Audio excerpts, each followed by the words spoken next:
오늘 말씀은 그냥 읽으면서 바로 시작을 하겠습니다. 여호와의 절기 5부입니다. 출애굽기 12장 하고 있었는데요. 출애굽기 12장 20절까지 지난번에 했고요. 그 이후에 이제 하게 되는데 20절까지의 내용은 하나님께서 어떤 일을 행하시기 전에 할 일에 대하여 설명하시는 부분이었어요. 날짜까지 정확하게 다 정해 놓으시고 그대로 행하시겠다고 말씀하신 부분이셨죠. 그래서 1월 10일 날 6월절 날에 죽일 양을 미리 선택하라는 1월 10일 날에 말씀을 하셨고요. 그 다음에 1월 14일이 되면 그날은 6월절 당일이 되니까 저녁 해질 무렵에 양을 잡으라는 거였어요. 그리고 그 양의 피를 분솔주와 임방에 바르라는 거였었죠. 그리고 이제 저녁 식사에 대한 얘기가 이제 바로 나왔었습니다. 이스라엘 백성이 저녁을 정확하게 언제 먹었는지는 모르지만 대략 추정해 보면 그들이 이제 노예 생활을 하고 있었기 때문에 노역장에서 일을 하고 있었을 거 아니에요. 해가 뉘엿뉘엿 지기 시작하면 일을 마감하겠죠. 지금의 우리 그 건설 현장에 가보면 해질 때쯤 되면 일을 마감하잖아요. 해가 지면 어두워서 사고 위험도 있고 하니까 해질 때쯤 되면 마감을 합니다. 물론 완공 날짜를 맞추다 보면 이제 위험을 무릅쓰더라도 이제 불을 지펴가면서 일을 하기도 합니다만 정상적일 때는 일을 끝내고 이제 집에 오면 해가 아직은 떨어지지 않고 있는 상태가 되거나 아니면 뭐 젖거나 했던 그런 상황이 되겠죠. 하여간 우리가 이제 씻고 집 식구가 차려놓은 저녁을 먹게 되는데 모든 일을 끝내고 하루 중에 이제 가장 마음 편히 먹는 저녁 시간일 거예요. 대략적으로 저녁 시간대가 이제 세계적으로 다 비슷하지 않겠습니까? 보통 6시 30분 정도에서부터 7시 안에 저녁을 먹겠죠. 물론 집집마다 조금은 다르겠지만 또 계절마다 해지는 시간이 좀 다르기 때문에 계절마다 조금 차이는 있겠습니다만 지난번에 봤던 8절에 보면은요, 이스라엘 백성은 해가 지고 난 밤에 저녁을 먹었음을 알 수 있는 대목이었어요. 8절과 11절에 보면 그 밤에 그 고기를 불에 구워 무교병과 쓴 나물과 아울러 먹되 11절에 너희는 그것을 이렇게 먹으라는 거예요. 허리에 띠를 띠고 발에 신을 신고 손에 지팡이를 잡고 급히 먹어라. 이것이 여호와의 유월절이니라.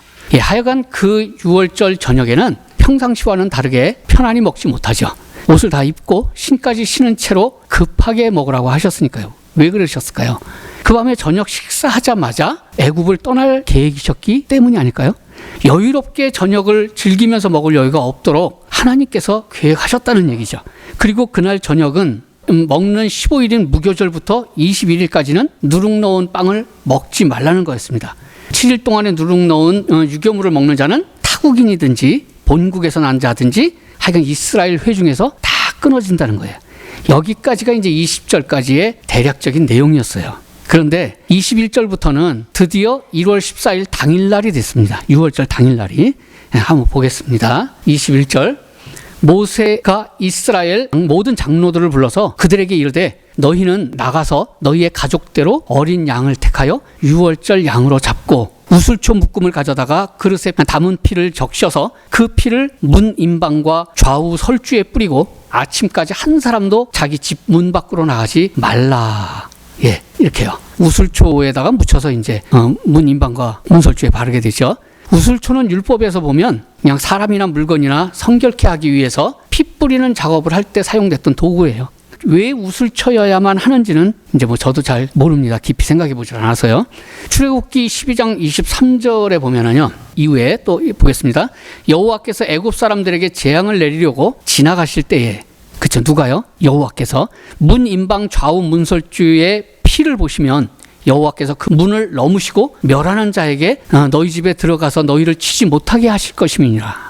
너희는 이 일을 규례로 삼아 너희와 너희 자손이 영원히 지킬 것이니 너희는 여호와께서 허락하신 대로 너희에게 주시는 땅에 이를 때, 가나안 땅에 이를 때 이 예식을 지킬 것이라. 이후에 너희의 자녀가 묻기를 이 예식이 무슨 뜻이냐 하거든 너희는 이르기를 이 여호와의 유월절 제사라. 여호와께서 애굽 사람에게 재앙을 내리실 때에 애굽에 있는 이스라엘 자손의 집은 그냥 넘어갔다. 그렇죠? 우리의 집을 구원하셨느니라 하라 하매 백성이 머리 숙여 경배하니라. 28절 이스라엘 자손이 물러가서 그대로 행하되 여호와께서 모세와 아론에게 명령하신 대로 행하니라.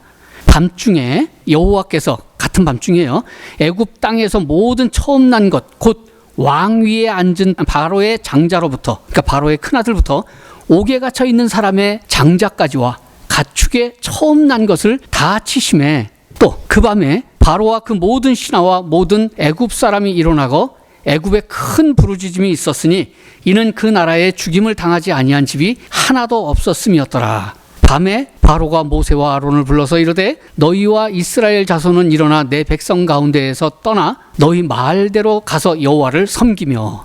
그러니까 바로가 장자가 죽고 애굽의 모든 가정집마다 초태생이 죽어나가는 그 곡소리가 나기 시작하니까 이제 떠나라는 거예요. 여기서 이제 보면 이 밤중이라는 말이 나오는데 3번이나 나와요. 29절에도 밤중이라 그랬고, 그리고 30절에도 그 밤에, 그리고 31절에 밤에라고 되어 있는 것들이 모두 그날 밤이에요. 14일 저녁 6월절, 이스라엘 날짜 기준으로 따지면 15일 무교절이 시작된 그 밤. 네, 신발과 지팡이도 집은 채로 떠날 준비를 하고 저녁을 먹으라고 했으니까 이스라엘이 저녁 먹는 동안에 죽음의 신이 애굽을 저녁을 돌아다니면서 장자를 치신 것이 되는 거예요. 저녁 먹자마자 이스라엘을 애굽에서 내보냈으니까 말입니다. 저녁 먹고 한참 뒤에 출발할 거라면 굳이 신발 신고 지팡이도 짚고 서서 급히 먹으라고 하나님께서 명령하셨겠습니까? 서서 먹으라고 했을 정도면 채 다 먹지도 못하고 급하게 떠나야 할 상황이 되었을 수도 있다는 겁니다. 그 밤, 그 저녁 시간에 애굽의 곡소리가 난 거예요. 바로의 입장에서는 이제는 한시도 이스라엘 백성과 같이 있기 싫을 정도로 진절머리가 났을 겁니다. 이스라엘을 좀 더 붙잡아 놓았다간 또 어떤 더 큰 재앙이 올지 모르겠거든요. 그냥 빨리 내보내고 싶은 거였어요. 32절 보겠습니다. 너희가 말한 대로 너희 양과 너희 소도 몰아가고, 그쵸, 다 몰아가라는 거예요. 나를 위하여 축복하라 하며 애굽 사람들이 말하기를 우리가 다 죽은 자가 되도다 하고 그 백성을 재촉하여 그 땅에서 속히 내보내려 함으로. 여기서 잠깐요, 이 절기의 주제와는 별 상관이 없는 얘기인데 중요한 부분이 있어서 말씀을 드리려고 합니다. 여기서 애굽 사람들이 자기네들의 처지를 뭐라고 지금 표현하고 있느냐면요, 분명 죽은 거는 장자만 죽었어요. 그렇죠? 하나님께서 장자만 치셨습니다. 큰아들만. 애굽 사람들은 어떤 상황으로 인식하고 있느냐면 우리가 다 죽었다는 거예요. 우리가 다 죽은 자가 되었다는 겁니다. 전부를 잃은 것처럼 표현하고 있다는 사실이에요. 우리나라도 사실 장자를 중시하죠. 그 중히 여기던 장자를 잃게 되면 부모 입장에서는 정말 모든 것을 잃은 것 같은 절망에 빠지기도 합니다. 둘째 또는 셋째가 남아 있어도 부모의 그 마음에 있었던 그 맏아들의 빈자리를 채우지 못합니다. 그래서 우리가 다 죽은 자가 되도다라는 고백이 나오는 겁니다. 그래서 하나님께서는 첫째 장자만 치신 거예요. 다 치시지 않고 장자만 치신 이유가 하나님의 의도도 내가 애굽을 다 쳤다라는 것을 보여주는 거예요. 그 집안의 대표만 쳐도 다 친 것이 되는 것입니다. 대표성의 원리에 입각해서 말입니다. 우리나라 국가대표와 일본 국가대표의 축구가 선수가 붙었어요. 우리나라가 이기면 그냥 우리나라 전체가 이긴 게 되는 거예요. 그죠? 예, 다윗과 골리앗의 싸움을 보면 알 수 있잖아요. 다윗은 이스라엘의 대표로 나갔고 거인 골리앗은 블레셋의 대표로 나왔죠. 단 둘이 싸웠지만 둘 중에 한쪽이 지면 그쪽 군대가 다 진 거예요. 이처럼 장자 그리고 초태생 첫째, 이것은 뭘 의미한다고요? 대표. 예, 대표성을 갖고 있고 그 장자가 죽으면, 그 대표가 죽으면 다 죽은 것이 된다는 것을 지금 성경이 말씀하고 있는 거예요. 하나님께서 장자만 치신 의도도 여기에 있었고요. 그러므로 하나님께서 장자를 취하셨다는 것은 전부 다 취하신 것이 되는 것입니다. 이후 하나님께서는 장자요 초태생인 모든 것을, 첫 번째 것을 뭐라 그러세요? 내 것이라고. 내 것이라고 말씀하고 계시잖아요. 그 의미는 무슨 뜻이에요? 너희의 전부가 다 내 것이라는 표현입니다. 예, 대표와 관련된 모든 것이 다 내 것이야 라고 말씀하시는 것과 같은 겁니다. 첫 번째 것만 취하셨지만 말이에요. 이런 관점에서 입각해서 설명을 드릴 부분이 있어요. 하나님께서는 내 것이라고 하신 것이 하나가 더 있어요. 너희 중에 자식 중에 첫째가 내 것이라고 말씀하신 것처럼 너희의 기업의, 산업의 10개 중 1개가 내 것이라고 하십니다. 11조 말입니다. 11조는 10개 중 1개라는 의미도 있지만 10개 중 첫 번째라는 장자요 첫째의 대표의 의미도 가지고 있는 거예요. 이것이 하나님의 첫째인 장자만 취하신 의도와 같이 10개 중 첫 번째만을 취하시는 그 진정한 의도가 여기 있는 겁니다. 여럿 중에 첫 번째인 그 장자가 그 전부를 대표하는 것을 하나님의 것이라고 말한 것처럼 우리 산업의 첫째, 곧 10개 중에 첫 번째 것, 그 첫 번째 것 대표하는 것을 취하심으로 인해서 너의 산업을 내가 보증하겠다, 나의 것이다 라고 말씀하시는 것과 같다는 것입니다.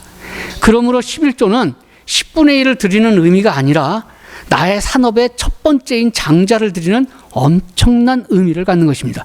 애굽인들이 첫째인 장자가 죽고 우리가 다 죽었다라는 고백을 했던 것처럼 첫째인 장자를 드리는 것은 내 산업의 10개 중 첫 번째 것은 나의 전부가 하나님의 것이라고 최고의 신앙 고백이 그 첫 번째 것을 드리는 행위에서 나오는 것입니다.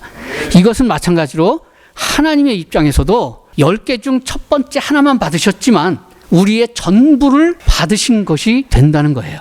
그래서 하나님께서는 장자도 11조도 내 것이라고 하신 것입니다. 그래서 우리에게서 그 첫 번째 것을 받으신 하나님께서 하나님의 가장 첫째이며 하나님의 전부인 독생하신 아들을 우리에게 주신 거예요. 예. 믿음의 조상 아브라함이 그의 첫 번째 장자이자 아브라함의 전부인 독생자 이삭을 하나님께 드렸습니다. 그죠? 사실 아브라함의 씨가 몇 명이에요? 8명이에요. 몸종 하갈 여자 밑에서 이스마엘 나왔죠. 그리고 사라가 죽은 후에, 이삭의 엄마 사라가 죽은 후에 그두라라는 여인을 후처로 얻어서 6명의 자식을 더 봤어요. 도합 8명을 낳았지만 하나님은 아니에요. 다른 자식들은 인정을 안 하세요. 오직 사라에게서 난 이삭만 아들이라고 인정을 하세요. 그걸 어떻게 증명을 해요? 히브리서에 나옵니다. 이게 이제 위에 거는 이제 독생자라는 표현을 썼는데 모노게네스라고 동일한 단어를 썼으면서 왜 개정개혁에 이번에 바뀐 거에는 외아들이라고 썼는지 모르겠지만 예수님을 얘기하는 독생자도 모노게네스고 이삭의 독생자도 모노게네스예요. 똑같은 단어를 쓰면서 이제 사실은 그런 의도겠죠. 왜 그 독생자라는 예수님의 거룩한 분에게 붙여야 되는 그 독생자를 왜 이삭에게도 붙여야 되느냐 하면서 외아들로 바꿨는지는 모르겠지만 어쨌거나 아브라함이 시험을 받을 때에 믿음으로 이삭을 드렸으니 저는 약속을 받은 자로 돼 그 독생자를 드렸느니라는 거예요. 예, 아브라함에게 독생자 이삭을 받으신 하나님께서는 그 아브라함의 후손에게 누구를 약속해요? 하나님의 독생하신 아들이요 하나님의 전부인 예수님을 주시겠다고 약속했던 거잖아요. 그래서 우리는 아브라함의 자손이 됐지만 또한 하나님의 전부를 받은 자가 되는 거예요. 하나님의 독생자 예수 한 분만 받은 게 아니라 전부를, 하나님의 전부를 우리가 소유한 자가 되는 것입니다. 이처럼 우리의 장자요 첫 번째 것을 드리는 것은 하나님께 우리의 전부를 드리는 온전한 신앙 고백이 되는 것입니다. 예, 이어서 34절 계속 보겠습니다. 그 백성이 발교되지 못한 반죽 담은 그릇을 옷에 싸서 어깨에 매니 이스라엘 자손이 모세의 말대로 하여 애굽 사람에게 은과 금 폐물과 의복을 구하매. 예, 이 말은 애굽을 떠날 때 이스라엘 주변에 있던 애굽인들에게 이스라엘인들이 우리가 지금 이제 떠날 거니까 나 여러 가지 필요한 것들 그리고 경비 좀 줘라고 했던 거예요. 그런데 이렇게 하라고 누가 시킨 거예요? 하나님이 시켰어요. 아마도 그동안 강제 노역으로 착취당했던 그 보수를 마지막으로 챙기도록 하신 의도도 있으실 겁니다만 물론 이 은금 폐물들이 나중에 어디에 쓰인다고요? 성막 짓는 데 사용됩니다. 자원하는 헌금으로 다 드리도록 하셨습니다. 36절을 보면 여호와께서 애굽 사람들에게 이스라엘 백성에게 은혜를 입히게 하사 그들이 구하는 대로 다 주게 했다는 거예요. 그들이 애굽 사람의 물품을 취하게 했다는 거예요. 애굽 사람들에게 떠나는 이스라엘을 국률이 여기는 마음이 들도록 누가 하셨다는 거예요? 하나님께서요. 그래서 이 출애굽의 전 과정을 사실 들여다보면 처음부터 끝까지 사사로운 것 하나하나까지 누가 다 하신 줄 아십니까? 하나님이십니다. 처음부터 가나안 땅에 들어갈 때까지요. 이처럼 그 우리의 구원의 여정도 가만히 들여다보면 내가 하는 것은 하나도 없습니다. 하나님이 다 하십니다. 성경이 사실은 그것을 이야기하고 싶은 거예요. 너희는 가만히 서서 하나님의 구원을 바라보라는 거예요. 이스라엘 백성은요, 따라 나온 것밖에 없어요. 물론 따라 나온 것도 뭐 쉬운 일은 아니었다고 스스로 자위할 수는 있을 수는 있지만 말입니다. 하나님께서 이스라엘을 애굽에서 데려 나오기 위해서 애굽에 숱한 재앙을 내리잖아요. 예, 10가지의 재앙을 내릴 때 이스라엘 백성이 어떠했는지 아십니까?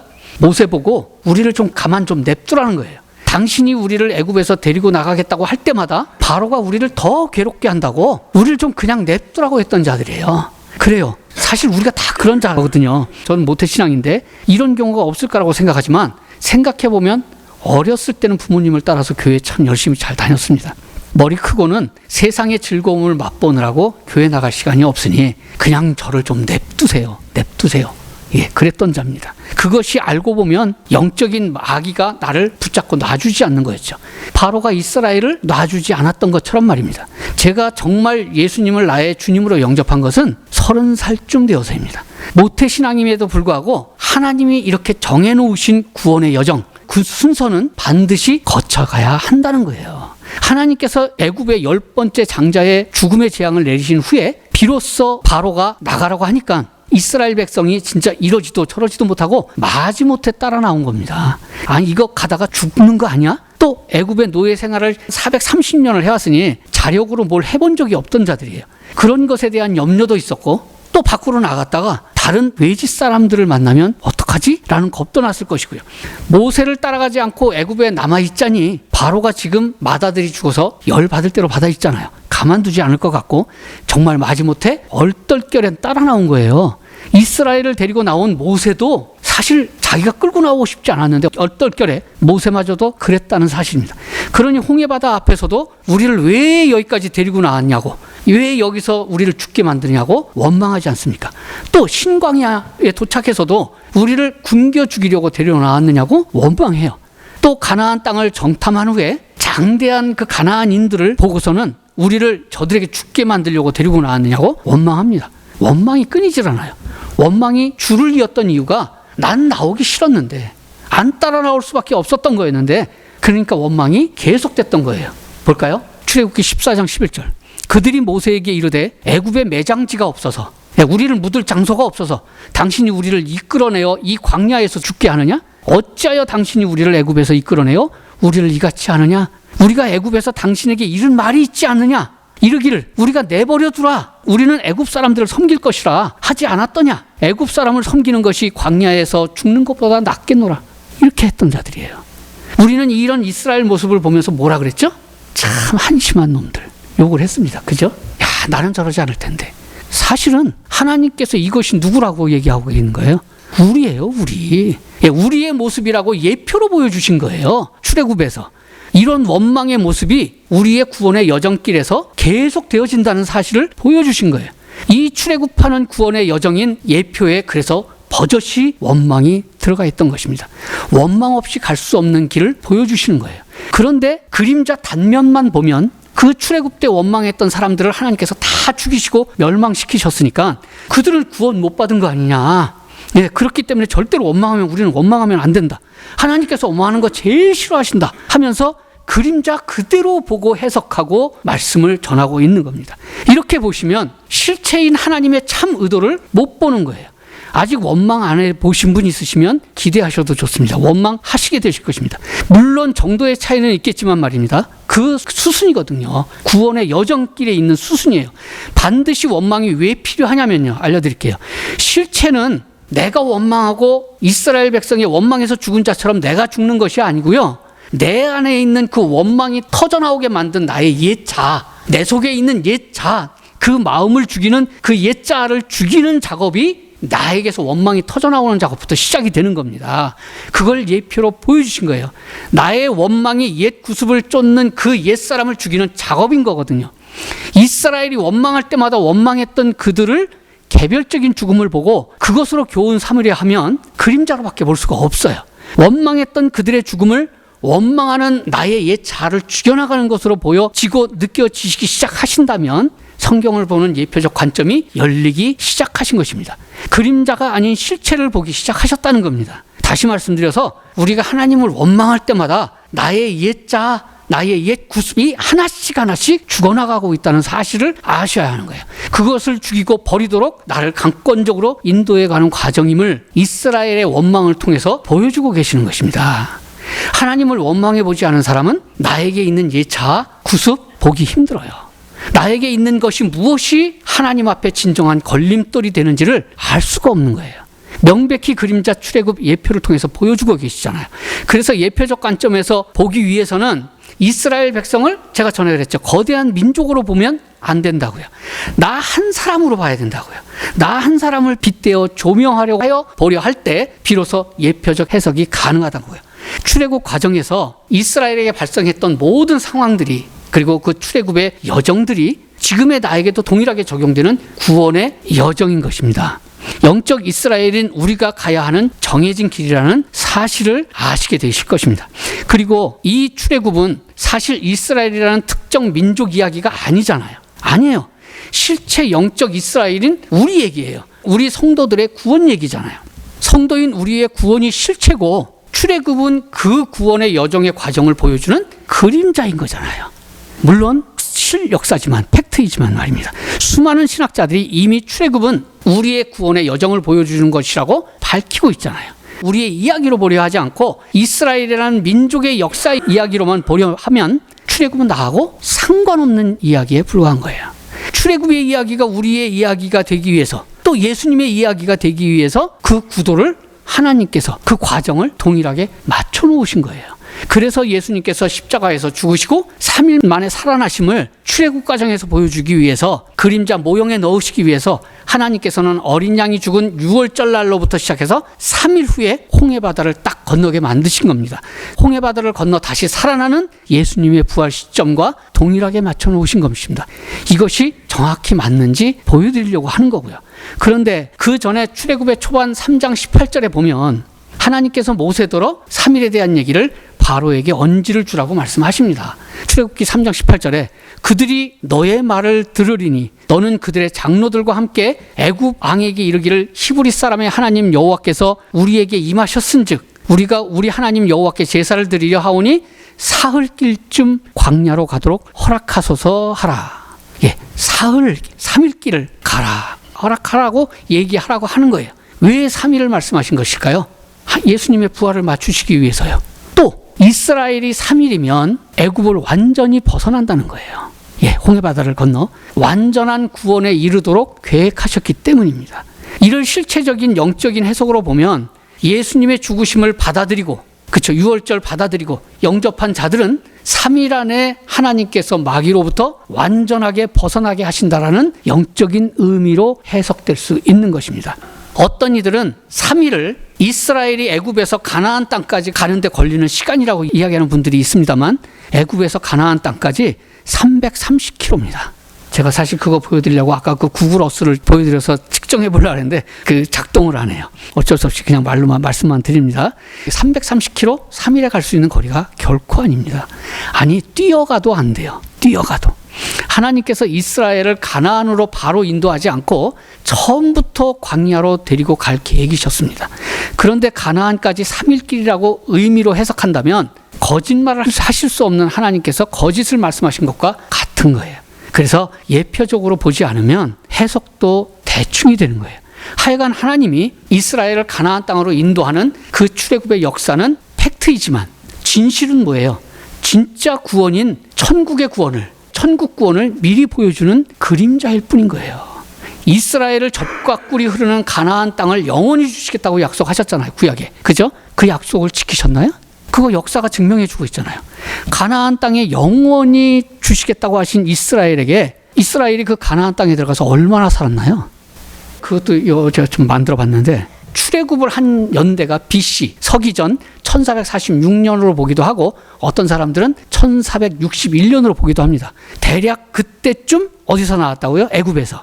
그런데 이제 광야에서 40년을 돌다가 가나안에 들어갔으니까 가나안에 들어간 시간은 40년을 빼고 나면 BC 1400년 초반에 가나안에 들어갔습니다. 그리고 BC 586년 바벨론에 의해서 완전히 멸망했으니까 이스라엘이 가나안 땅에서 자립적으로 풍요함을 누리면서 산 기간은 814년, 900년도 채 못 살았던 거예요. 그것도 잘 쳐줘서. 사실은 북이스라엘이 망한 것부터 계산하면 더 작아지는 거지. 200년 차이가 또 나니까. 그리고 포로기환에서 가나안 땅에서 살았던 656년 정도도 식민지로 살아왔던 거니까 그것도 약속의 것은 아니고요. 그리고 로마에 의해서 멸망을 언제 당하죠? 예수님 이후 70년에 전 세계로 이스라엘 백성이 뿔뿔이 흩어집니다. 예, 로마에 의해서 멸망당하고, 그리고 언제 다시 이스라엘이 창건하죠?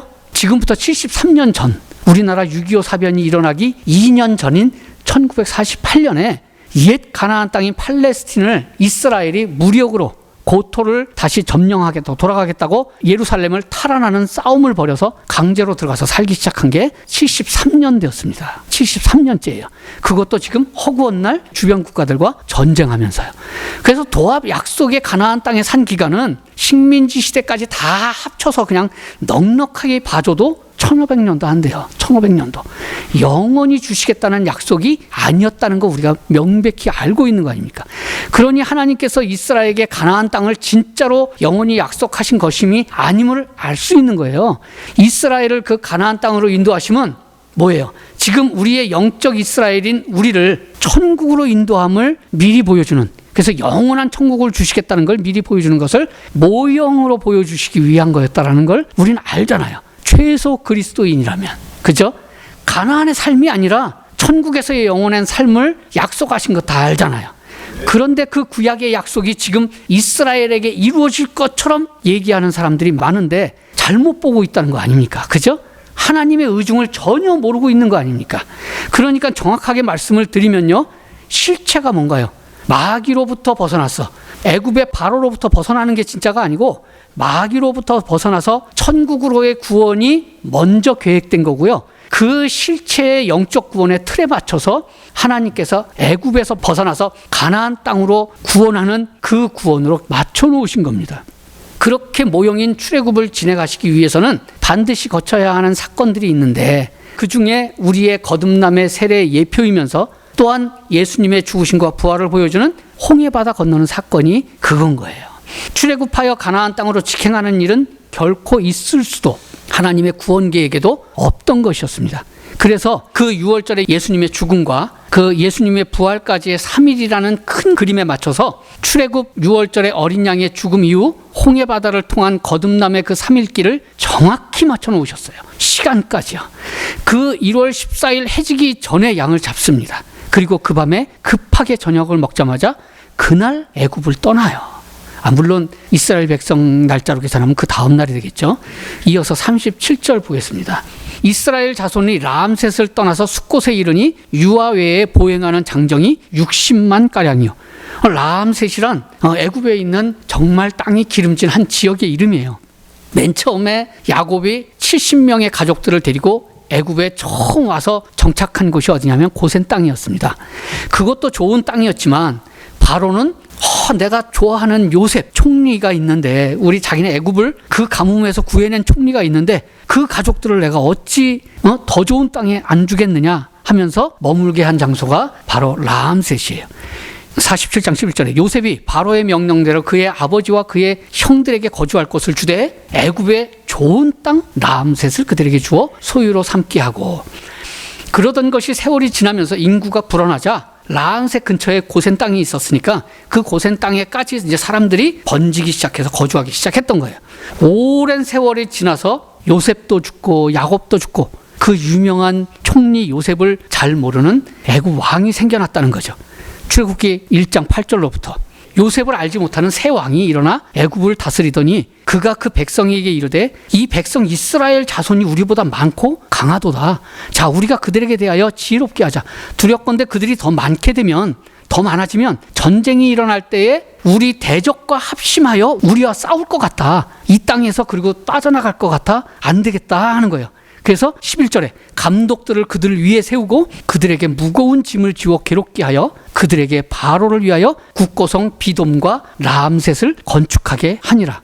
그러니까 람셋이라는 지역이 있었어요. 그죠? 참 좋은 곳인데 그 애굽의 왕들 이름이 뭐예요? 람세스. 예, 그 왕의 이름을 따서 람셋이라는 지역이 있었던 거예요. 그곳에 너무나도 좋은 지역에 그래, 왕의 이름을 또 딴 성 하나를 짓자. 그래서 람셋 국고성을 또 짓기 시작하는 거예요. 그 건설 현장에 이스라엘 사람들을 강제 노역을 시켰다는 것입니다. 람셋과 고센 땅을 이스라엘 사람들이 거주하던 그 애굽의 한 지역이에요. 그 이스라엘 백성이 그 밤에 드디어 그 람셋을 떠났다는 얘기를 하고 있는 겁니다. 고센에서 출발해서 람셋을 출발해서 어느 일정 기간 되는 거리에 있던 어느 곳이요? 숫곳이라는 지역에 도착을 하게 하시려요. 그리고 그곳에 진을 치라고 하십니다. 진을 치는 이유는 좀 휴식을 취하고 숙면도 취하고 잠도 자고. 지금은 숫곳이라는 지역이 남아있질 않아요. 예, 그래서 정확히 위치는 알 수 없습니다만 추측만 할 따름이에요. 그래서 인터넷에 이렇게 찾아봤더니 여기가 람세스라고 되어 있습니다. 여기 람셋. 예, 그리고 여기가 숫꽃이라고 여기라고 이제 표현하고 있어요. 그래서 이제 여기가 숫꽃이에요. 그래서 여기까지의 거리가 보통 30에서 50km 정도, 제가 또 직접 재보니까 사실 50km 정도 나오는데 숫꽃이 좀 더 가까이 있었다면 30km 정도 나오겠죠.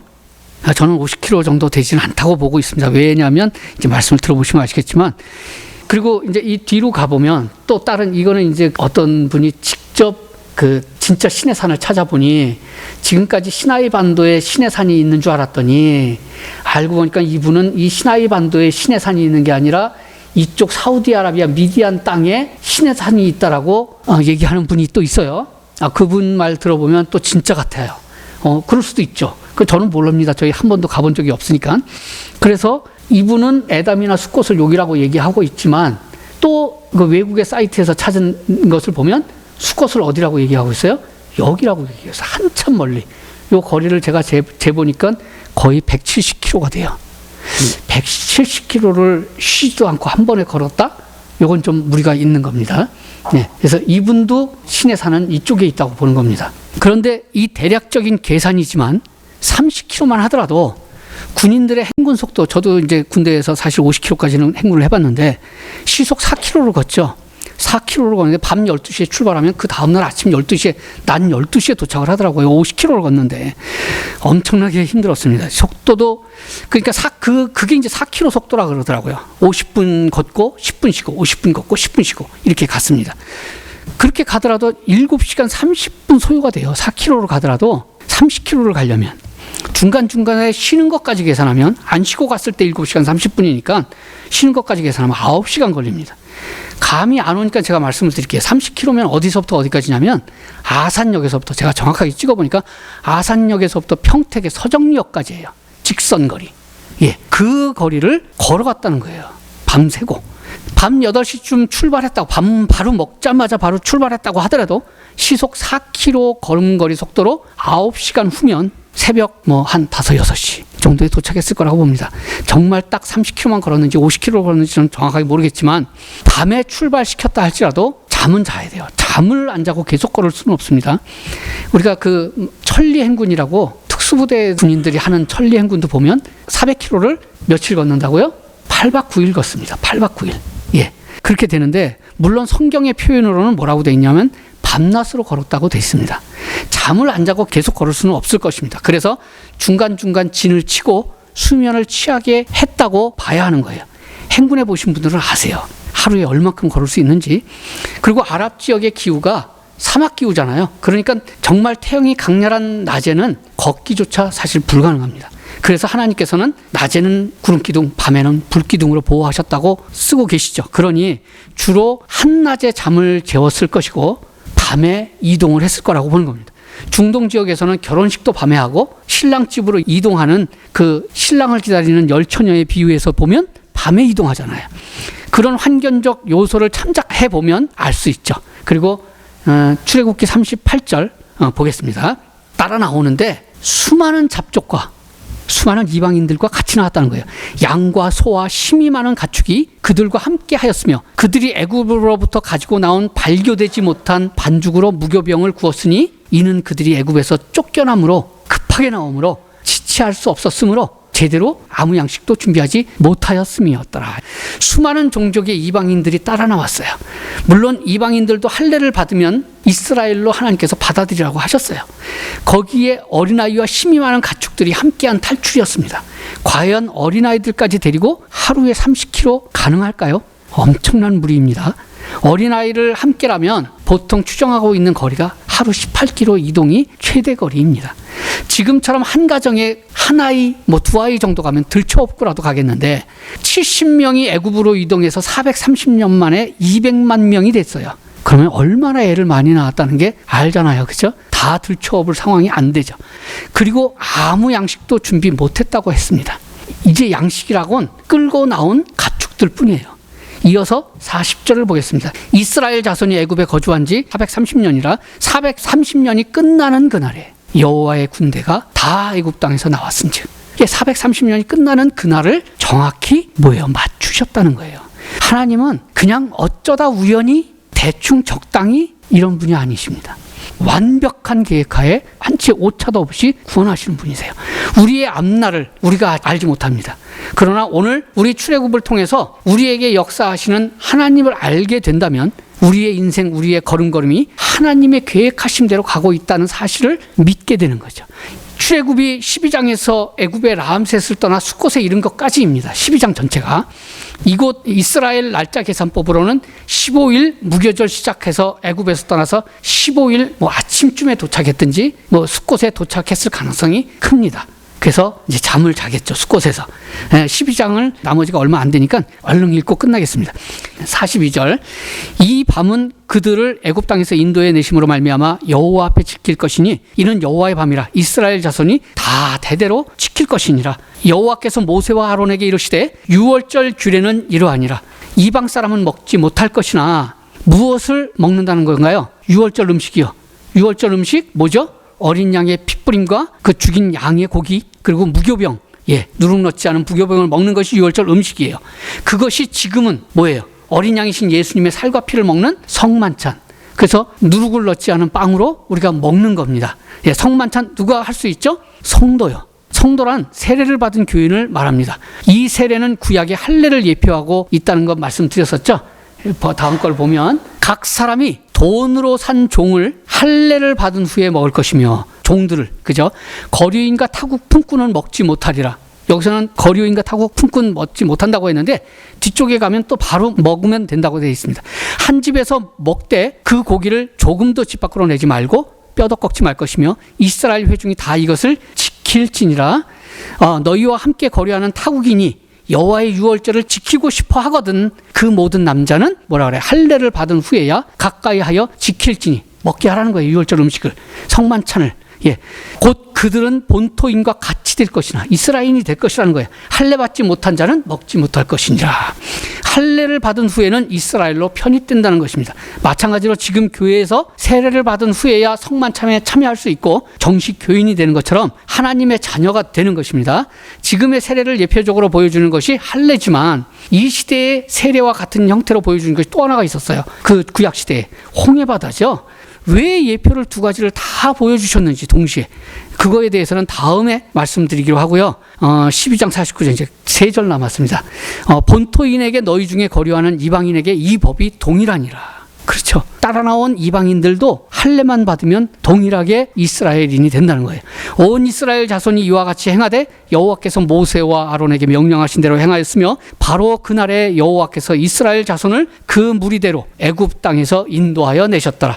이렇게 12장이 끝났습니다. 홍해를 건너려면 이제 이틀 더 가야 합니다. 이건 다음에 이어서 하기로 하고요. 찬양 한 장 드리시고 축도로 예배를 마치겠습니다.